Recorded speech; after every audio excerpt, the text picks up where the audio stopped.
Today I will be reading a fiction from the book Sarabi Manzilin, Illusions of Destinations.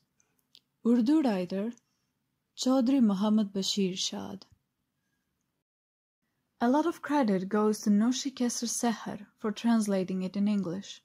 We really appreciate her efforts, as here in TV for You we think that literature should be for everyone. Thank you very much.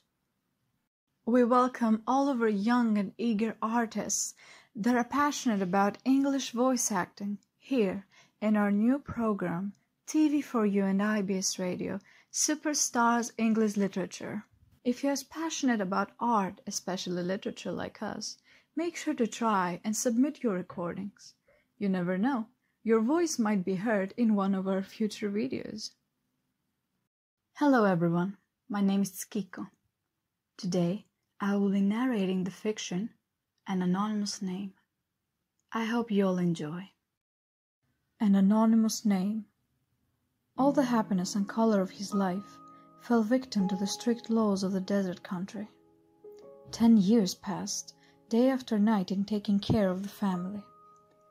The days of youth are spent with great patience and perseverance. Every year, after the holidays, I had to travel abroad again with the sweet fragrance of the soil of my homeland. That's because the need of my family are still there, waiting with an open mouth.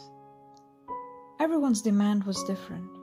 They would record their demands on a tape recorder and give it to him, as if his life would be incomplete without it. Asking for shiny golden wristwatches had become a necessity. Orders for the expensive brands of high-quality cameras. Bring a nice briefcase with you as a gift. So-and-so is getting married. Bring 24-karat gold from there. It's not pure here. The silk clothes you bought last year were taken by your brother for his daughter's wedding. He's asking for more of the same type of clothes. Aunt Baosa was complaining in her letter that you like Bangpampura aunt more. I would turn the pages of all the letters that came throughout the year in solitude, and in my despair effort to fulfill the desires of everyone, sometimes I would put my new clothes and necessities of life at hold. In any case, you have to estimate your income and expenses in a foreign country.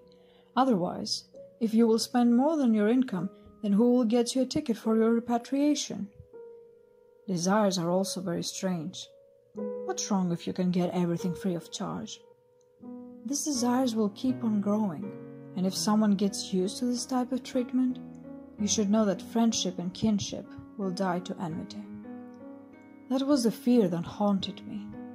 Keeping in mind the conveniences my family house was accustomed to, I would bring home any new item that came in the market. But whenever I went home the next year, most of the items would be with my wife's close and well-off relatives, nobles, and even the household's favorite movie star. The answer to my question was, "Your husband will bring more." I could do more with a smile on my face, but today I'm again a tired foreigner that would carefully review each and every line of the letters that came. The demands of the letter exceeded the supply. I had spent most of my youth in a foreign country, but after completing my 10-year contract, I was finally weighing in on my return. Every single moment of the past 10 years rolled in front of me like a movie ribbon. My story began to spread on the screen, and I was crying over my helplessness. The artistic talents I had were crumbled from the dry desert. There was no time for poetry or any literate creations. But it would be fair to say that the atmosphere was not conducive due to time. The sighs that arose from the heart would be suppressed, and in the night of solitude, there would be no signs of creativity, except for the needs of the family. For a writer, only he knows which side of the picture the 10 years lost represent. Many times, even if I was in a creative mood, the fatigue of the whole day would hit my nerves like hammers and force me to sleep for tomorrow. As soon as I woke up in the morning, I would worry about going to work, and I would not be able to recall these thoughts, despite trying so hard to repeat the new ideas that had emerged from last night. No matter what has passed, it has unfortunately become a thing of the past. Now I will go back home in a decade and write in the quiet atmosphere of my land. I will write poetry in my own environment, and I will write new beautiful stories.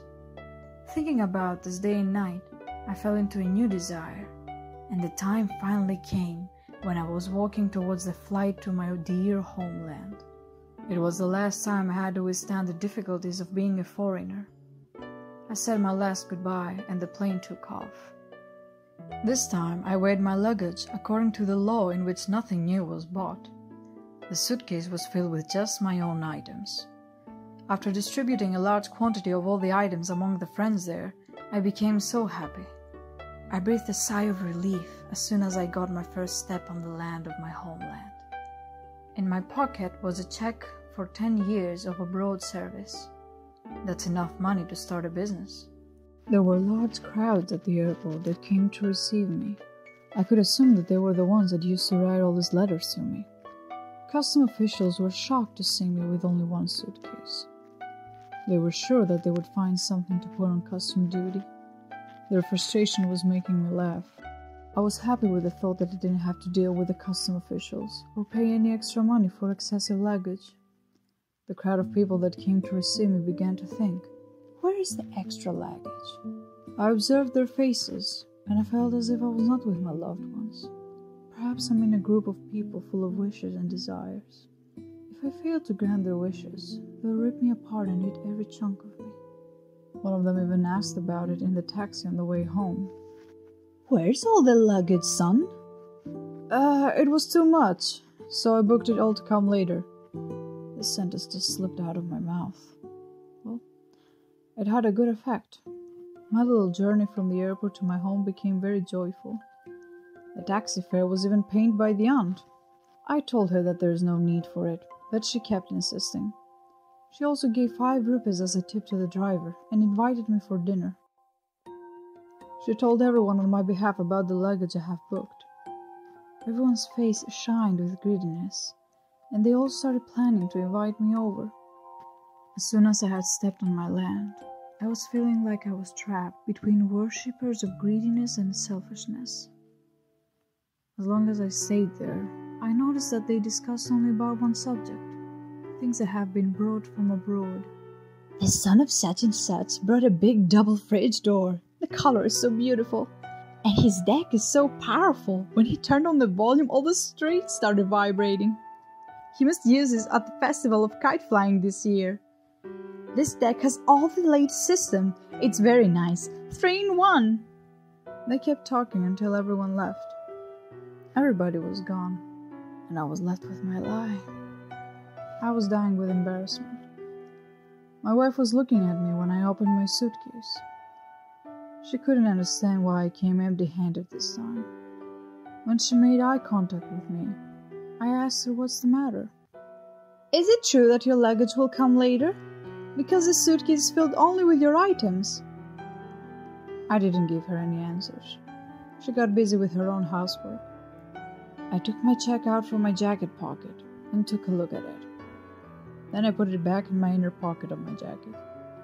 My children were enjoying the chocolates that were in my suitcase. Children live in their own world.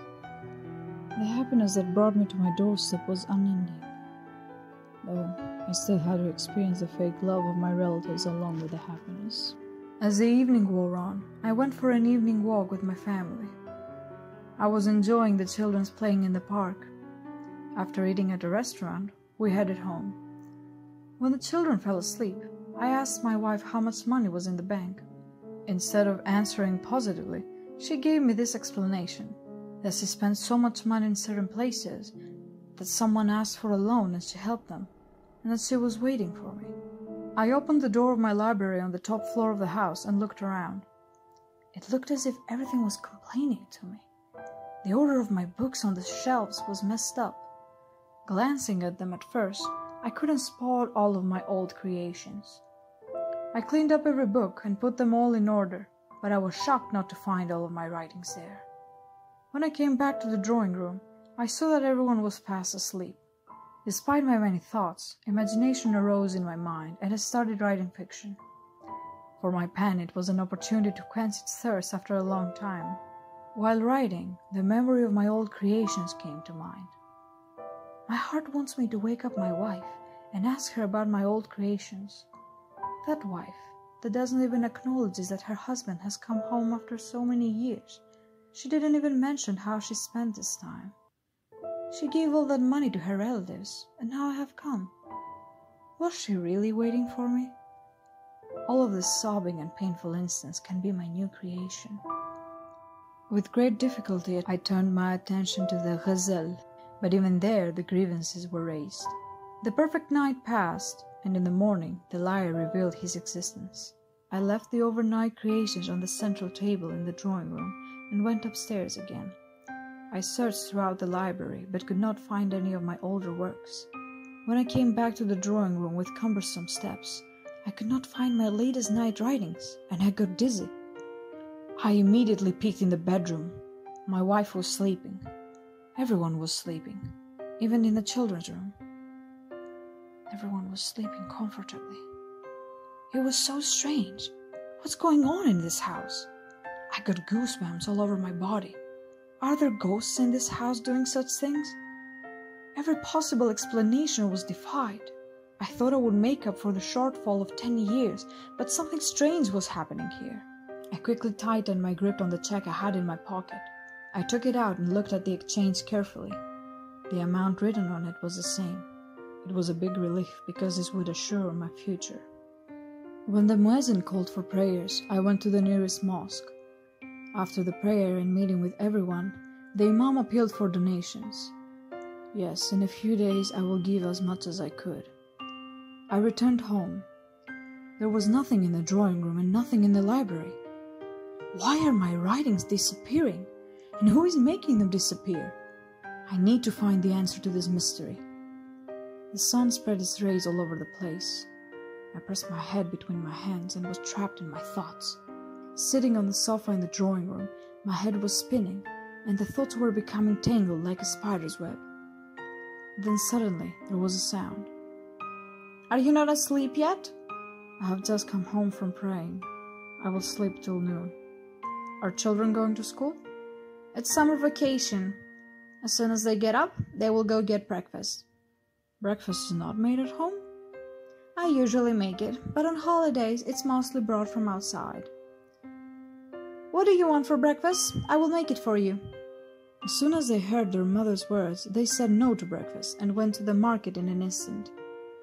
Once again, I looked at my wife. There was no sign of doubt in her.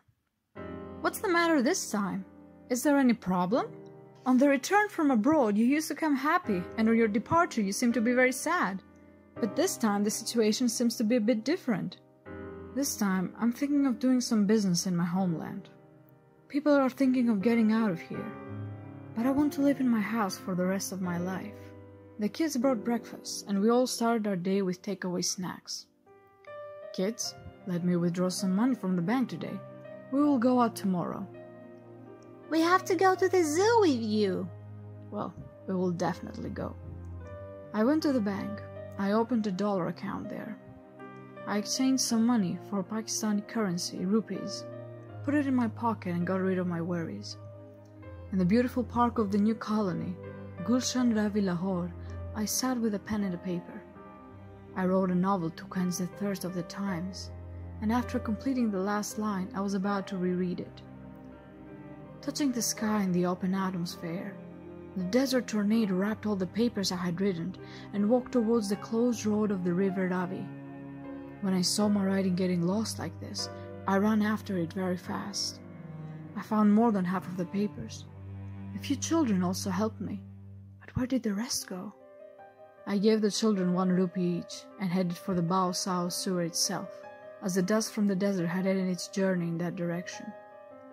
In such scorching heat, the search for my new creation led me to a sewer. There were papers in the hands of some children who were busy making boats from those pages. As the 2 children let them go, the boats split into the sewer. I snatched both boats from the black-smelling sewage solution. That was part of my writing. Giving money to the other children, I counted all the pages of my writing and got endless happiness. If the papers taken out from the sewer were kept in the sun for some time, the writing on them would still be legible. There was a smile along with my wet eyes, which the children didn't understand. They left without understanding anything, and I walked back home. I had to protect my creation. I had to keep it with me day and night. Lunch was served at home, and the children were taking on a tour to the zoo as promised. When we stopped at the Anarkali market on the way back, my wife's worries arose. "Why are we here?" "We will buy clothes for the children and you from here. Then we will eat traditional yogurt dumplings and fruit salad." That's fine, but our clothes will arrive in those suitcases you booked. From now on, we will use the goods of our homeland. This time, I didn't buy anything from abroad. And what did you say to your aunt? I just said a lie. Forget those things. You should buy whatever you need for yourself and the children. There is no better market than Anarkali. Yes, there is, she replied. I returned home with clothes, but my wife wasn't pleased at all. Some visitors kept coming and going. A day passed and turned into night. When the children fell asleep, I asked my wife to come upstairs to the library with me. She didn't want to, so I had to sit in the drawing room and talk. Begum, I have something to ask. Go ahead. Have you ever cleaned the library all these years? No, because there are pages of your poetry in there. Everyone says that the path of disbelief is determined by mentioning the poets who tell the story of liquor, of wine, of the beauty of the youth and the bar women.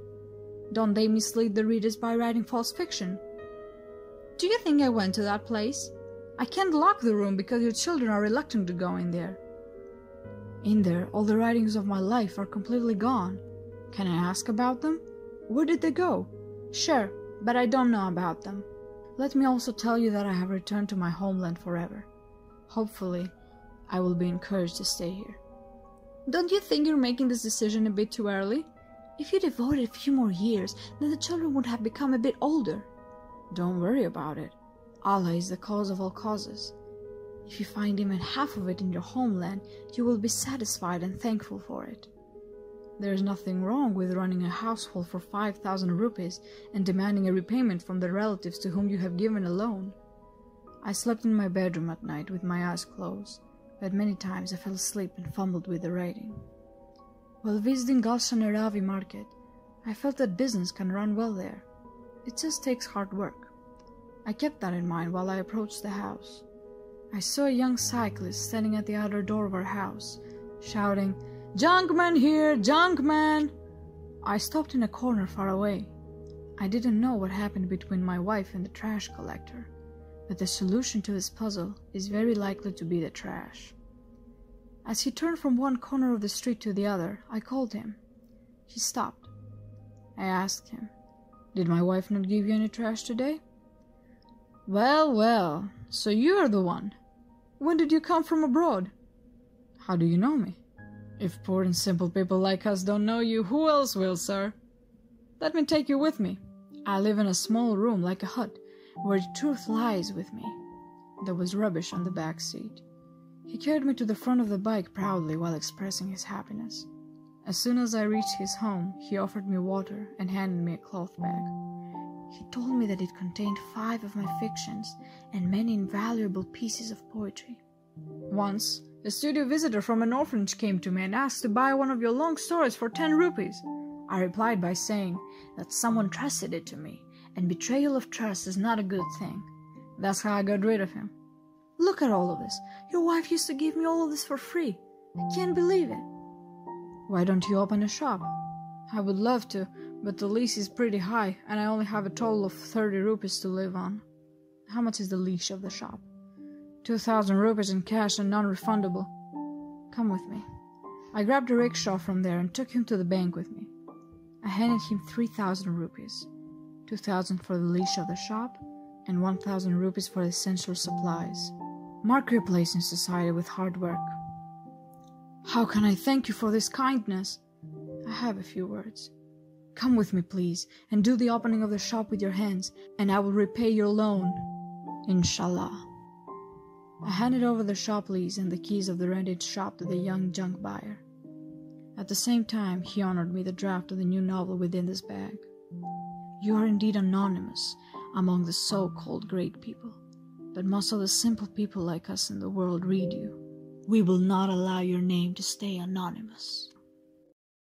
معزز سامعین IPS radio اور T V for you آداب و تسلیمات۔